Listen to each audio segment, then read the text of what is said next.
The stars had never looked so beautiful and so terrifying at the same time. Admiral Daniel Carter stood on the bridge of the USS Defiance and watched the endless darkness of space stretch before him.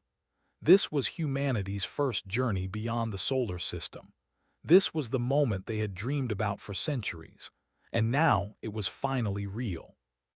The ship moved through space at speeds that would have seemed impossible just 50 years ago. The crew of 300 men and women worked quietly at their stations. They all knew what was at stake. They were about to make contact with an alien civilization for the first time in human history. Commander Morgan walked up beside the admiral and handed him a data pad. She was a tall woman with short brown hair and sharp eyes that never missed anything. She had served under Carter for 8 years and trusted him completely. But today, she could not hide her worry. "Sir, we are entering space in approximately 6 hours," she said. "I still think we should have brought more ships." Carter looked at her and smiled slightly. "We are here to talk, Commander, not to fight. One ship sends a message of peace. A fleet sends a message of war." Nodded but did not look convinced. The reports they had received about the Galactic Empire were troubling. This civilization had ruled the Orion arm of the galaxy for over 10,000 years. They controlled hundreds of star systems and had conquered dozens of species. They were powerful beyond anything humanity had ever faced. Down in the engineering section, Lieutenant Brooks ran his hands over the control panels and checked every system for the 100th time. He was a young man with tired eyes and oil stains on his uniform. He loved machines more than people. Machines made sense. Machines followed rules. People were complicated. His communicator buzzed, and his brother's face appeared on the small screen. His brother worked at a research outpost on the edge of human space, studying strange energy signals that came from deep in the galaxy. "Hey," his brother said with a grin. "I heard you guys are about to meet some aliens. Try not to embarrass the whole human race, okay?" Laughed, "I will do my best. How are things at the outpost?" "Quiet, boring, the usual. But the readings we are getting are fascinating. I think there is something big out there, something we have never seen before." They talked for a few more minutes before had to return to work. He did not know it then, but that would be the last time he ever spoke to his brother. The USS Defiance arrived at the designated meeting point and waited. For 3 hours, nothing happened. Then the sensors began to scream with warnings. Hundreds of ships appeared out of nowhere, surrounding the human vessel in seconds. They were massive, each one at least 10 times the size of the Defiance. Their hulls were covered in strange symbols that glowed with purple light. A transmission came through. On the main screen appeared a face that was almost human but not quite. The skin was pale gray and the eyes were solid black. The creature wore elaborate robes of gold and red. "I am Supreme Chancellor of the Galactic Empire," the creature said. Its voice was deep and cold. "You are the humans. We have been watching you for some time. You are young, primitive, insignificant." Admiral Carter stood tall and kept his voice calm. "I am Admiral Daniel Carter of the United Earth Coalition. We come in peace and seek to establish diplomatic relations between our peoples." Laughed, it was not a friendly sound. "Peace, diplomacy, you misunderstand your position, human. You do not negotiate with us. You serve us. Every species in this region of space is either part of our empire or they are dust. There is no third option." His hand moved toward her weapon. Carter gave her a slight shake of his head. "We have no wish for conflict," Carter said carefully. "But humanity will not serve anyone. We are a free people and we intend to remain so." The Chancellor's eyes narrowed.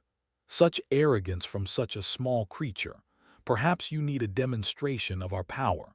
Perhaps you need to understand what happens to those who defy the Empire. The transmission ended. The ships turned and disappeared into the darkness as quickly as they had come. Carter felt a cold weight settle in his stomach. Something terrible was about to happen. 2 days later, the news reached Earth. The research outpost on the edge of human space had been destroyed. The attack had come without warning. Warships had appeared, fired a single devastating volley, and vanished. 300 civilians were dead. Men, women, and children. Scientists and families, gone in an instant. Brooks received the news while standing in the engine room. He listened to the words but could not understand them. His brother was dead. His brother, who had been laughing and joking just days ago, was now nothing but ash and debris floating in the cold void of space. He did not cry. He did not scream. He simply stood there in silence as something inside him turned to ice. On Earth, the United Earth Coalition called an emergency meeting. Leaders from every nation gathered in the Great Assembly Hall. Fear and anger filled the room in equal measure. President Laura Mitchell stood at the podium. She was a woman in her 50s with gray hair and a face that had seen too many crises, but her voice was steady and strong when she spoke. "They have attacked our people," she said. "They have murdered our civilians. They expect us to be afraid. They expect us to surrender and become their slaves. But they do not know humanity. They do not understand who we are or what we are capable of." She paused and looked around the room at the faces of world leaders and military commanders. "We will not bow to tyrants. We will not kneel before bullies. If they want war, they will find that humanity is not the easy prey they imagine. I am authorizing the immediate expansion of our defensive capabilities. Project Horizon begins today. And one day, the galaxy will learn that attacking Earth was the worst mistake they ever made." The room erupted in applause, but Admiral Carter, watching from the back of the room, knew that fine words would not be enough. They had ships that could crush humanity in days. They had technology thousands of years more advanced. They had conquered entire civilizations. And humanity had nothing but courage and determination. For now, that would have to be enough. 5 years had passed since the day they killed 300 innocent people. 5 years of silence, 5 years of fear, and 5 years of secret work in the darkest corners of space. Deep within a hollowed asteroid in the belt, far from any prying eyes, a small team of scientists and engineers worked around the clock. The facility had no official name. It did not exist on any map or record. To the few who knew about it, it was simply called the Forge. Doctor stood in front of a massive holographic display, his coffee growing cold in his hand. He had not slept in 30 hours, but sleep could wait. They were so close now, so very close to something that would change everything. Was a thin man with messy brown hair and glasses that were always slightly crooked. He had been a professor of theoretical physics at a quiet university before the attack. Now, he was the lead scientist on the most important project in human history. "Run the simulation again," he said to his assistant. "I want to see those numbers one more time." The hologram flickered and displayed a complex series of equations and energy readings. Studied them carefully, his heart beating faster with each passing second. It was possible. It was actually possible. The door behind him opened and Brooks walked in. 5 years had changed him. He was harder now, colder. The young engineer who loved machines had become something else entirely. He had become a man driven by a single purpose. "Doctor said, the new reactor cores have been installed. We are ready for a full power test whenever you give the word." Turned and smiled at him. "Good, excellent. I think we have done it. I think the quantum fold drive is going to work." His expression did not change. "Then we should test it immediately." "You never rest, do you?" asked.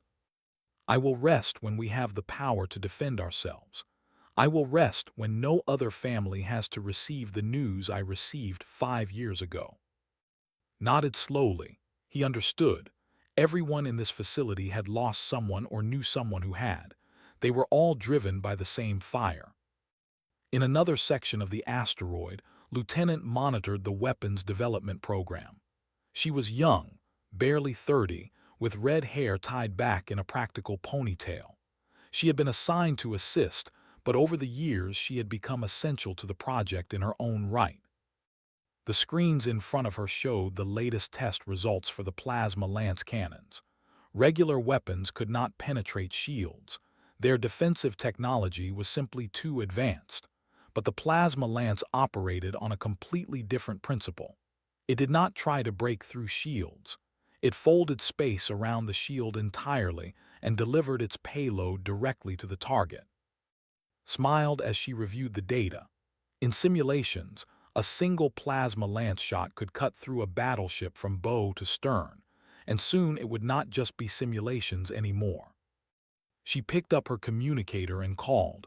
"The plasma lance tests are complete. All systems are working within expected parameters.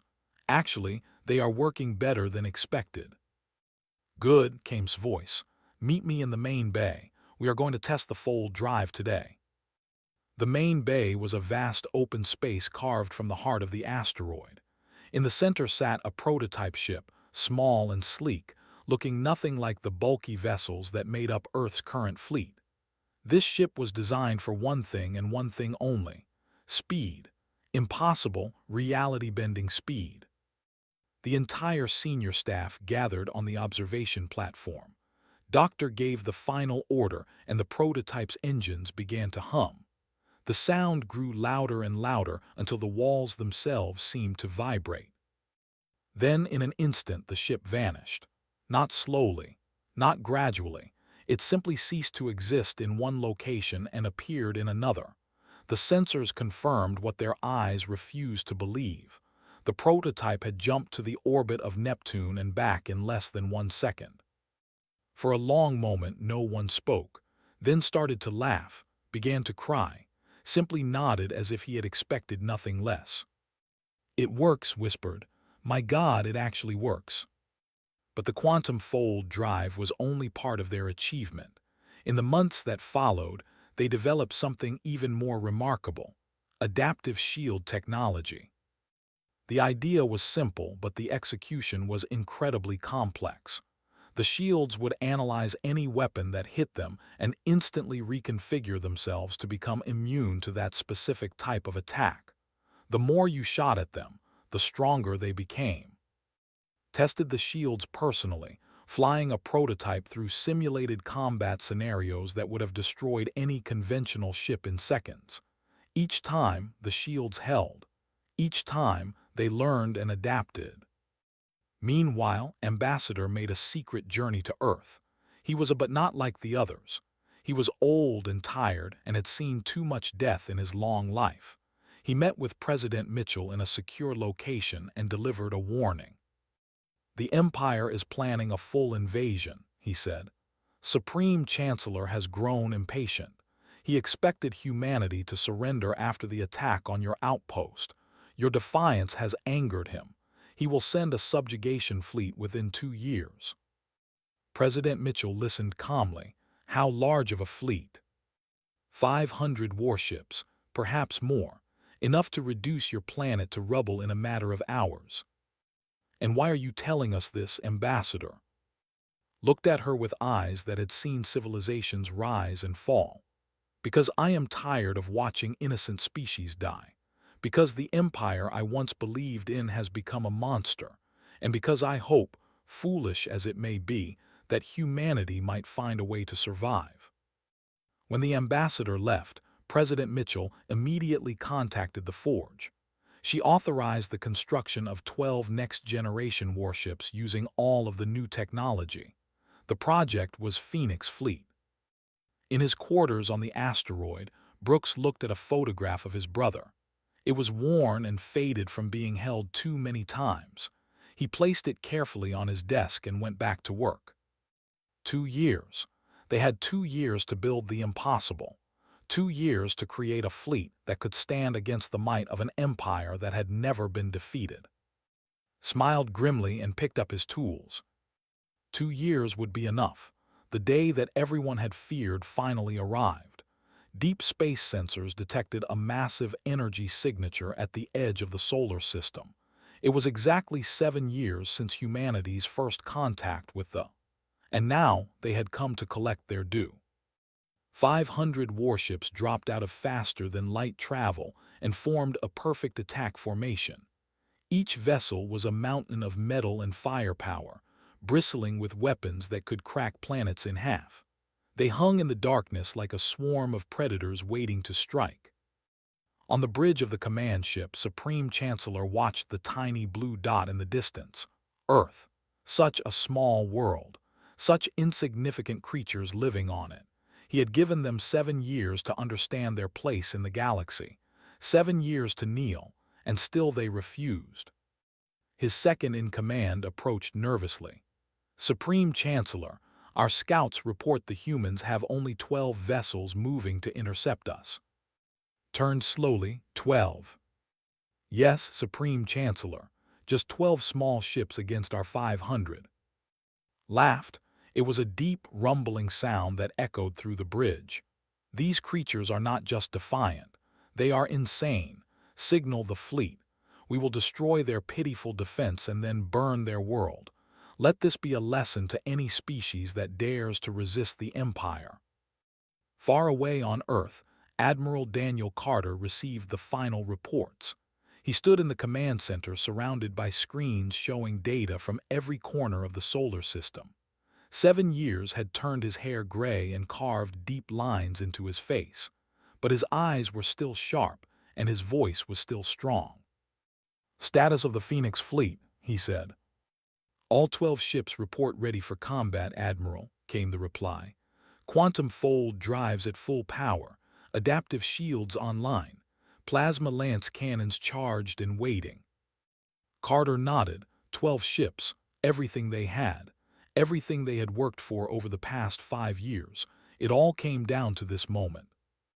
On the flagship USS Resolute, Captain Morgan checked her weapons systems one final time.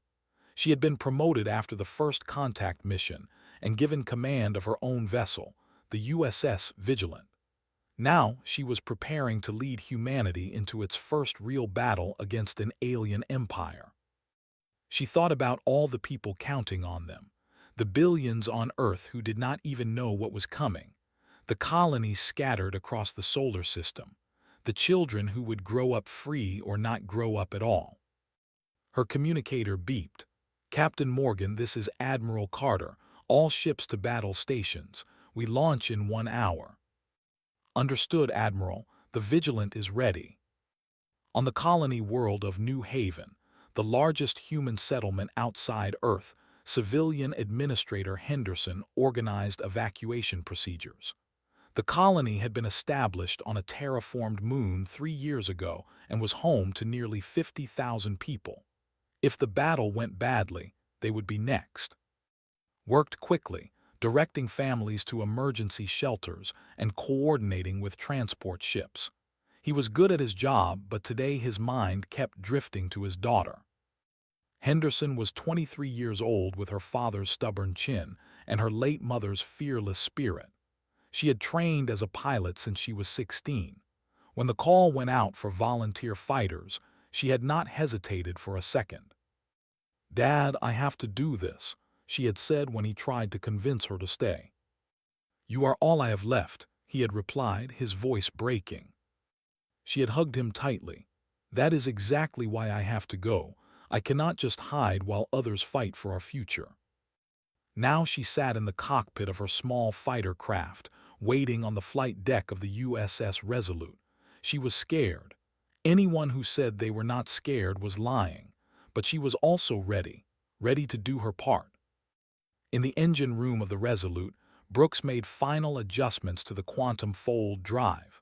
Worked beside him, checking the adaptive shield generators.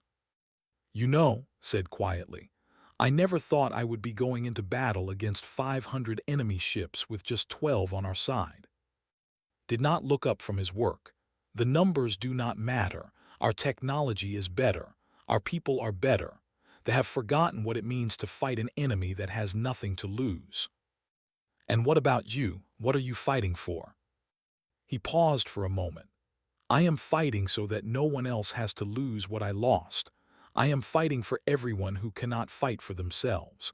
And I am fighting because my brother believed that humanity had a future among the stars. I will not let that future die. Reached out and touched his arm gently. We are going to win, I know we are. He finally looked at her and something in his cold eyes softened just a little. Yes, we are. On the command ship, Chancellor grew impatient. He had expected the humans to surrender the moment they saw his fleet. Instead, 12 tiny ships were flying toward him like insects attacking a giant. He opened a communication channel that would be heard across the solar system. Humans of Earth, this is Supreme Chancellor of the Galactic Empire. You have been given every opportunity to submit peacefully. You have refused. Now you will witness the consequences of your arrogance. Surrender immediately and some of you may survive to serve the Empire. Resist and you will be exterminated completely. You have 1 hour to decide. On the bridge of the USS Resolute, Admiral Carter listened to the message. Every officer on the bridge looked at him, waiting for his response. The fate of humanity hung on his next words. Carter straightened his uniform and opened a reply channel. When he spoke, his voice was calm and clear. Chancellor, this is Admiral Daniel Carter of the United Earth Navy. I have only one thing to say to you and to the empire you represent. Humanity does not kneel. He closed the channel and turned to his crew. All ships, prepare to engage. Today we show the galaxy what humans are made of. The 12 ships of Phoenix Fleet moved forward toward 500 enemies. The greatest battle in human history was about to begin. The fleet opened fire first.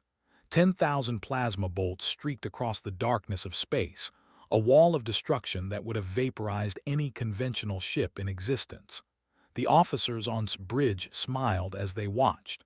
This battle would be over before it truly began. The plasma bolts hit the human ships and they waited for the explosions. They waited for debris. They waited for the sight of human vessels breaking apart like toys. Instead, they saw nothing. The 12 small ships continued forward as if nothing had happened. Their shields glowed bright blue for a moment, absorbing the energy, and then returned to normal. Leaned forward in his command chair. What happened? Why are those ships not destroyed? His weapons officer checked his instruments with shaking hands. I do not understand, Supreme Chancellor. Our weapons hit them directly, but their shields held, all of them. Increase firepower. All ships focus on those vessels, destroy them now. The fleet unleashed a second volley, twice as powerful as the first. 30,000 plasma bolts crossed the void. Every weapon on 500 warships fired at once. The combined energy was enough to crack a small moon. The human ships absorbed every single shot. This time, the shields did not even flicker. The adaptive technology had already analyzed the weapons and become immune to them. No matter how much firepower the Empire threw at them, it would do nothing. Admiral Carter watched the readings from his command chair and allowed himself a small smile. Damage report. 0 damage to all vessels, Admiral, his tactical officer reported. Shields at 100% and holding. Excellent signal all ships. Engage quantum fold drives. Execute attack pattern Delta. In the span of a heartbeat, the 12 ships of Phoenix Fleet vanished. They did not accelerate. They did not move. They simply ceased to exist in one place and appeared in another. When they reappeared, they were inside the formation, scattered among the enemy vessels like wolves among sheep. Stared at his display in disbelief. How did they do that? How did they get inside our formation? No one had an answer. No species in the known galaxy had ever demonstrated technology like this. They had been the masters of the stars for 10,000 years, and in a matter of seconds, that mastery had been shattered. Captain Morgan gripped her command chair as the USS Vigilant emerged from the fold jump. Around her, massive warships loomed like mountains. Any other time, this would have been terrifying. Today, it was exactly where she needed to be. Target the nearest destroyer, she ordered. Fire plasma lance. The weapon discharged with a sound like thunder. A beam of focused plasma, bending space itself, struck the destroyer. The beam did not bounce off the shields. It did not splash against the armor. It passed through both as if they were not there and cut the ship in half from bow to stern. The destroyer exploded in a ball of fire. The first warship in 10,000 years to fall in battle against a lesser species. It would not be the last. All across the battle zone, the other Phoenix Fleet ships were doing the same. Plasma lances cut through enemy vessels. Quantum fold jumps let them appear, strike, and vanish before they could even target them. It was not a battle. It was a slaughter.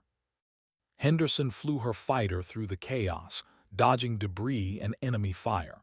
Her squadron had been tasked with providing cover for the larger ships and taking out any fighters that might threaten them. But the enemy was in complete disarray. Their formations had collapsed.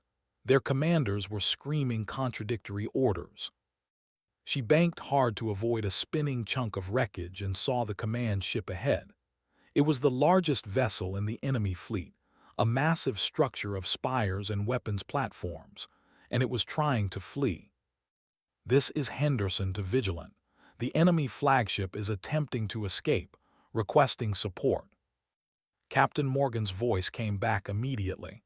Acknowledged, Henderson. The Vigilant is en route. Keep them busy. Grinned despite the fear pounding in her chest. Keep a ship 100 times her size busy. Sure, no problem.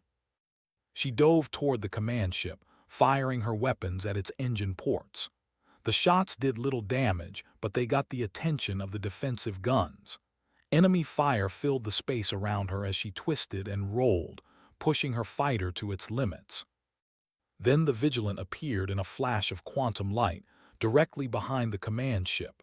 Captain Morgan did not hesitate. Fire all plasma lances. 3 beams struck the flagship simultaneously. One took out the engines. One destroyed the primary weapons array. The third cut straight through the bridge section. The mighty command ship, pride of the Armada, went dark and began to drift. In the engine room of the USS Resolute, Brooks monitored the shield systems with intense focus. They were trying every weapon in their arsenal now. Missiles, energy beams, kinetic rounds, even ramming attempts. Nothing worked. Every attack was analyzed, adapted to, and neutralized. Shield efficiency holding at 100%, reported from beside him. They cannot hurt us. They literally cannot hurt us. Nodded slowly. 7 years ago he had stood helpless while his brother died. Today humanity was untouchable. That had made them strong, and now they would pay the price. The battle lasted 3 hours. By the end, 400 warships were destroyed or crippled. The remaining 100 had powered down their weapons and transmitted surrender codes. Chancellor was pulled from the wreckage of his flagship, still alive but barely. Admiral Carter surveyed the field of debris and silent ships. Casualty report. Admiral, his officer said, almost unable to believe the words. We have 0 casualties, no ships lost, no fatalities, minor injuries only. 0 casualties, 12 ships against 500, and not a single human lost. Morgan's voice came through the fleet communication channel. Admiral, I think we just changed the galaxy. Carter leaned back in his chair and allowed himself to breathe.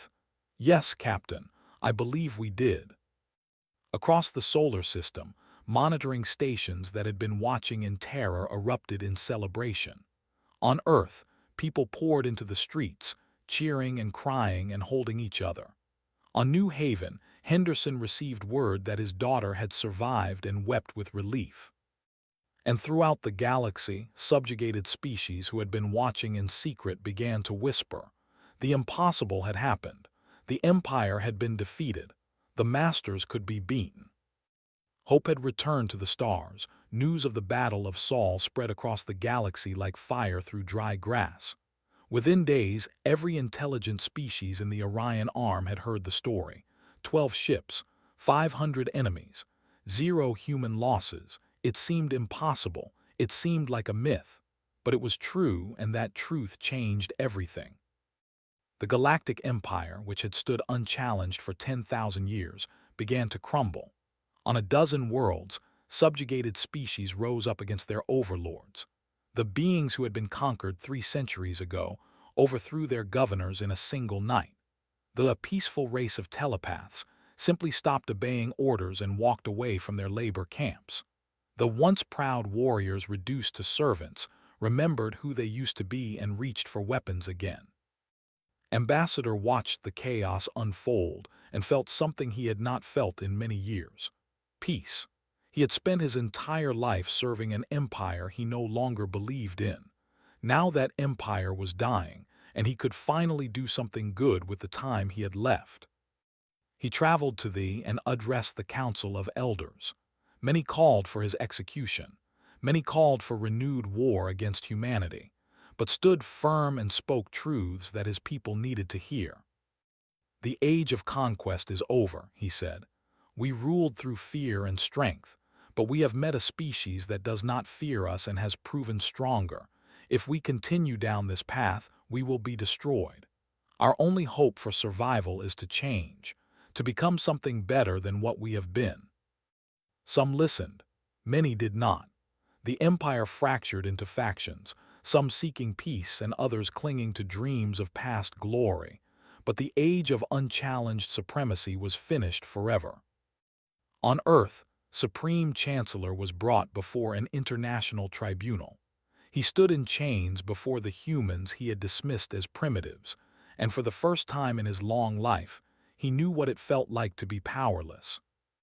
"You cannot judge me," he snarled. "I am the Supreme Chancellor of the greatest empire in galactic history. You are nothing but insects." President Laura Mitchell looked at him calmly. "We are the insects who defeated your fleet. We are the primitives who built technology you could not even understand. And we are the nothing that will decide your fate."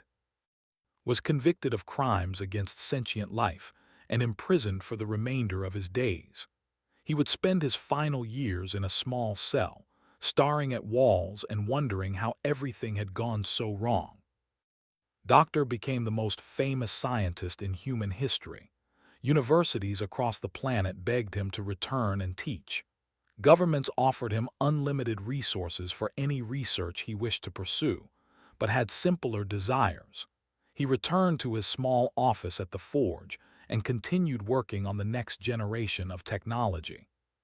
"We have quantum fold drives," he explained to a reporter who managed to find him.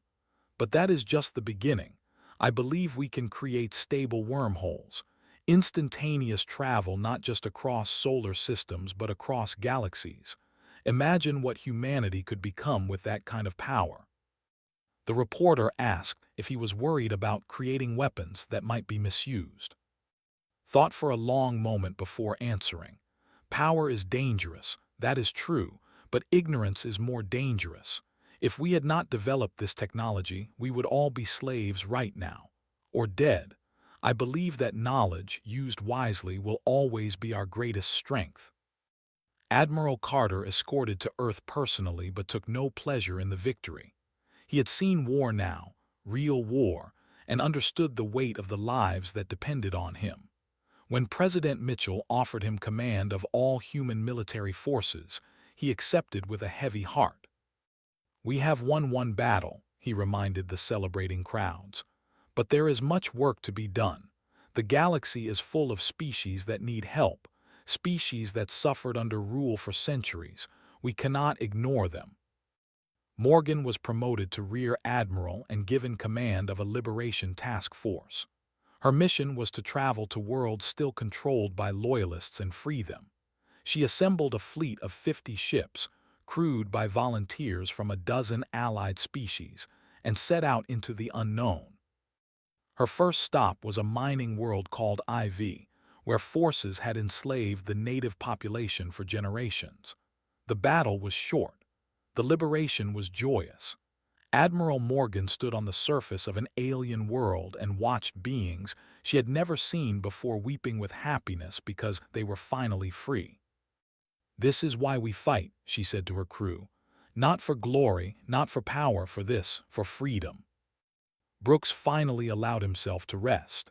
After 7 years of constant work, constant anger, and constant pain, he sat alone in his quarters and looked at his brother's photograph. "We did it," he whispered. "We are safe now. No one else has to lose their family the way I lost you." Found him there hours later, still holding the photograph. She sat beside him without speaking. Sometimes words were not necessary. Sometimes just being present was enough. On the colony world of New Haven, Henderson watched his daughter receive a medal for bravery in combat, stood tall and proud as the admiral pinned the decoration to her uniform. She was a hero now, a veteran, and she was already asking about the next mission. "You could rest," told her after the ceremony. "You have earned it." Smiled and hugged her father. "There are still people out there who need help, Dad. I cannot rest while others are suffering." He wanted to argue. He wanted to beg her to stay safe. But he knew she was right. She had inherited her mother's courage, and nothing in the universe would ever dim that fire. President Mitchell addressed the United Nations in a historic speech, proposing the formation of a new galactic alliance. This alliance would be different from the Empire. There would be no conquered peoples, no subject races. Every species would be equal. Every voice would matter. 12 species signed the charter immediately. More followed in the weeks and months ahead. For the first time in galactic history, there was an alliance based not on power and fear, but on cooperation and respect. Admiral Carter stood on the observation deck of the USS Resolute and watched the stars. He thought about everything humanity had been through, the fear, the desperation, the impossible odds, and somehow, against all logic, they had won. They had been dismissed as primitives, treated as prey, expected to kneel and serve like every other species before them. Instead, they had stood up and fought back. They had built technology that belief. They had turned certain defeat into absolute victory. And now the galaxy would never underestimate humanity again. Carter smiled softly as starlight reflected in his eyes. The future was wide open, and humanity was just getting started.